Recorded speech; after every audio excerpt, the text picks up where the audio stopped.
en quelque sorte, on le domine.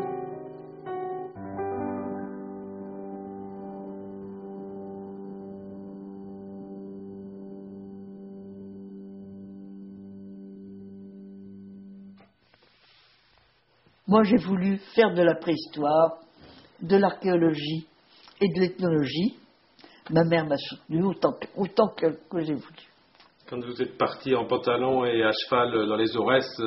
Elle m'a dit, je me souviens d'une lettre où elle m'écrivait « Rappelez-vous tout de même que je vous ai confié un petit enfant qui est vous-même et que vous devez me le rendre intact. » Elle a même tapé à la machine vos rapports. Tout à fait. Ouais. Quand je lui ai envoyé mes rapports, elle me les fait taper.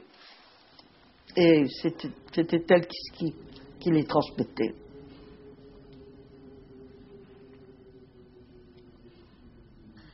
Les Chaouïas que vous rencontrez quand vous arrivez dans les Aurès, ils vous semblent exotiques ou ils vous semblent proches ou ils vous semblent... Très rapidement, je me suis aperçue qu'ils étaient au fond très proches de nous.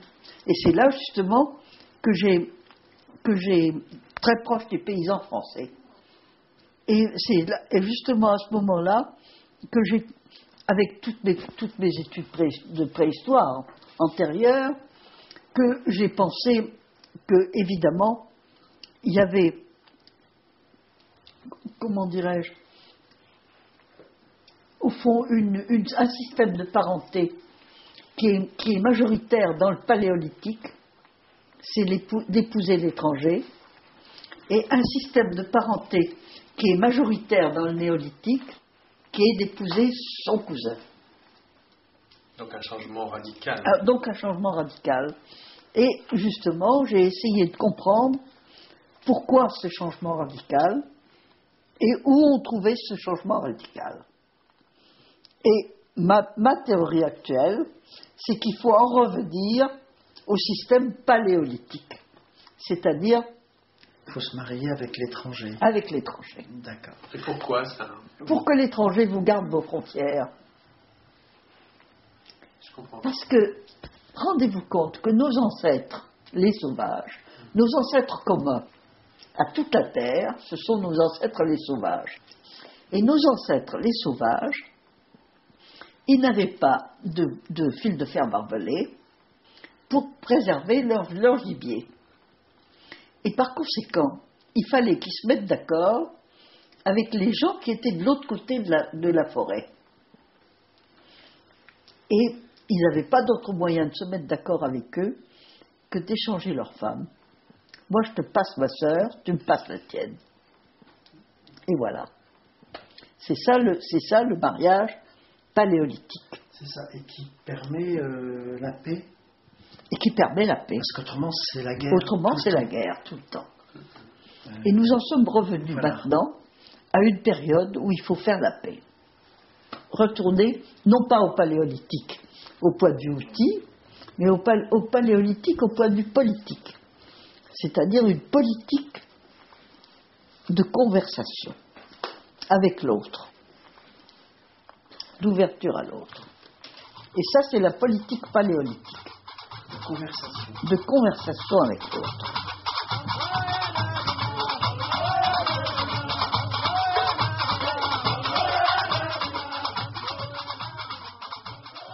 Il y a 65 ans, j'ai photographié cette petite fille et j'ai choisi cette photo pour changer l'image qui se trouve sur un de mes livres qui s'appelle Le harem et les cousins.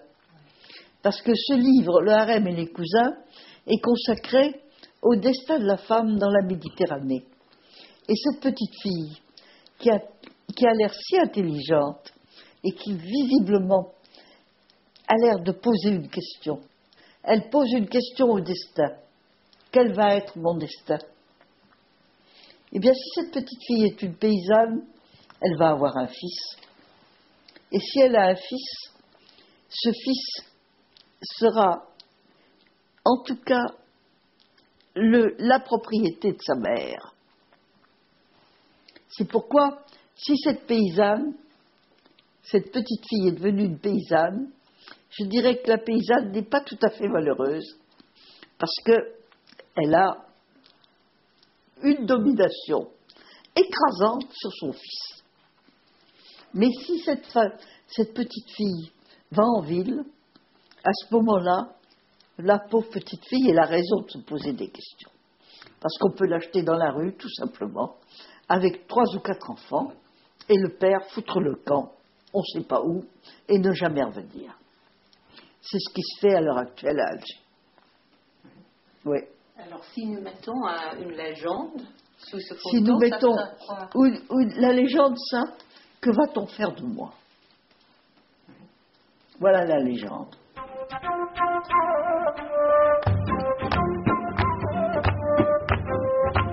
En réalité, on retrouve dans tous les pays paysans une exigence. Et cette exigence, c'est de maintenir la terre dans une seule main. Parce que la terre ne se divise pas. La terre, c'est un instrument de travail. C'est comme votre caméra. Votre caméra, vous ne pouvez pas la couper en deux et en donner une moitié à l'un et une moitié à l'autre. La caméra est un bloc unique et cohérent. Eh bien, un domaine terrien, c'est la même chose. C'est un bloc unique et cohérent. Et ça exige quelqu'un qui le domine et qui le manipule. Donc, en cas de décès, qu'est-ce qui se passe? En cas de décès, il y a un fils aîné, c'est l'aîné qui hérite. Point final. Et les filles, dehors. Les filles, on s'en fout. Ça n'existe pas.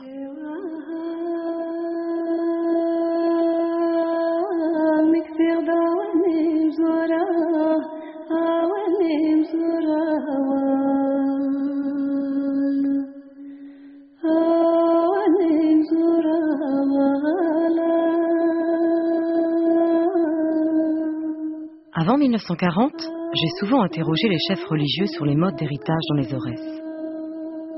Ils répondaient sans hésiter que dans une famille, il faut des fils qui travaillent et qui défendent le patrimoine commun, et non des filles dont les enfants fortifieront peut-être une famille rivale ou un clan ennemi.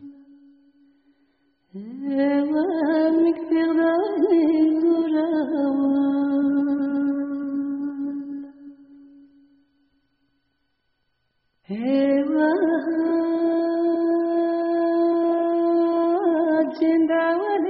21 septembre 1935.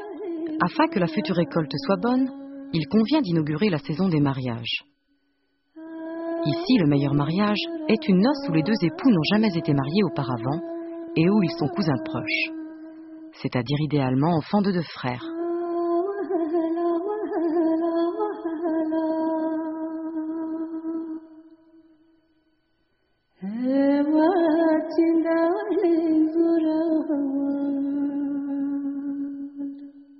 13 avril 1936, marché de Tagoust. Je photographie une tiazerie ou azria. Il est nécessaire de préciser la signification de ce mot. » Mais vous voulez dire ici que c'était un mot qui était... C'est un mot qui a un sens beaucoup plus général. Oui, qui veut dire libre, simplement. Libre, oui, c'est-à-dire que toute femme divorcée, oui, répudiée, plus exactement répudiée, est automatiquement une azria. c'est ça. Et avec quel regard dans les... Et elle loge chez ses parents. Oui. Elle loge chez son père, mais il n'y a aucun déshonneur pour le père à ce qu'elle rencontre n'importe quel homme. Mais librement, là. Librement. Toutes les femmes choisissent leur second mari. D'accord. Voilà. Le premier mari est choisi par le père. Alors là, c'est une prostituée, oui. Oui. Celle-là, c'est son métier. Oui. Et ça se passe dans un grand marché. Là, c'est officiel. Oui. Quand vous dites officiel, c'est-à-dire elle est là Elle est ouvertement prostituée. et on vient la voir et... On vient la voir, oui. Elle rencontre les hommes jeunes qui ne sont pas mariés. D'accord. Ou même qu'ils sont.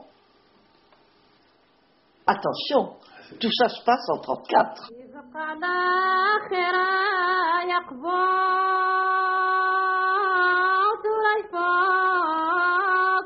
J'ai pris ces photographies en 1939 dans les territoires du Sud rattachés à Biskra.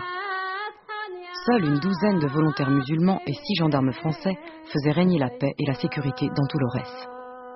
À l'époque, les événements de 1954 étaient inimaginables, même pour des gens très informés, ce que je n'étais pas. Le 21 mai 1940, date de mon départ de Kebash, je quittais l'Aurès pour 14 ans. Je l'ai revu en 1954, c'était déjà la guerre.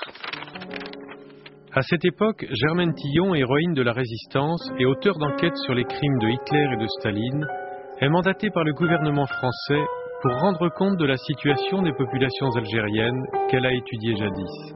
Alors, à ce moment-là, on me demande de repartir en Algérie. Je dis, bon, je dois y aller, j'y vais. Quelles étaient vos armes? Uniquement le témoignage. J'allais là-bas comme témoin. Je me suis trouvée dans un pays où je connaissais chaque sentier. Et je me suis trouvée à ce moment-là avec l'expérience des ressources de ce pays. Et j'ai constaté qu'en 14 ans, ces ressources avaient diminué d'une façon tragique. J'ai donc essayé d'analyser les causes de cette dégringolade. Et de cette dégringolade mortelle. 1954. Mohan, fils de Sitayeb, paysan de l'Aurès, se situe exactement à la charnière d'un univers rural dont la destruction est en cours. Cet homme existe et je l'ai connu. Premier signe alarmant, il possédait un mulet il y a 15 ans, qu'il a dû depuis quelques années remplacer par un âne. Un âne lui rend très difficile la fréquentation du grand marché et l'oblige souvent par conséquent à payer les céréales au cours le plus haut. En outre, à chaque déplacement saisonnier des troupeaux, il lui faut plusieurs voyages pour transporter son campement. J'écris, noir sur blanc, la mécanique moderniste qui pousse les peuples sous-développés vers la clochardisation. Et qui les pousse invinciblement vers la clochardisation. Parce que les structures de survie ont été détruites. Elles ont été détruites par l'évolution et la modernité. Nous avons inventé des choses très utiles, par exemple les vaccins. C'est très utile. Mais à partir du moment où il y a des vaccins, dans une population qui avait comme objectif d'avoir 4 enfants, eh bien, on a 20 enfants, au lieu de 4. Parce qu'on diminue la mortalité. Alors, on a diminué la mortalité. Diminuer la mortalité, c'est une qualité. Mais élever 20 enfants, il faut avoir 20 fermes. Ou un métier, ou 20 métiers. Et alors, qu'est-ce qui se passe? La misère. La misère et la famine.